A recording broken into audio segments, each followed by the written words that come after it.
নদীতে কোরাল হারানো সেই সৎ কাঠুরে অনেকদিন পর তার স্ত্রীকে নিয়ে বনে ঘুরতে গেল। এদিকে কাঠুরের স্ত্রী সেই নদীটিকে দেখতে চাইলো এবং নদীর ধারে গিয়ে হঠাৎ করে সে নদীর পানিতে পড়ে গেল আর ডুবে গেল।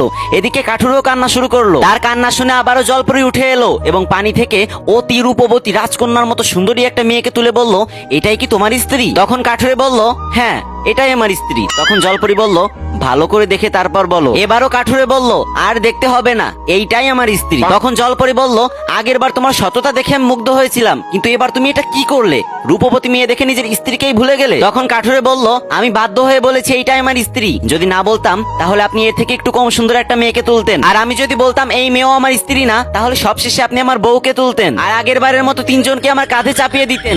এজন্য আমি প্রথমবারই বলেছি এটাই আমার স্ত্রী। পরি সাহেবা, আমি নিতান্তই গরিব মানুষ, তিনটা বউ পালবো কিভাবে বলেন তো?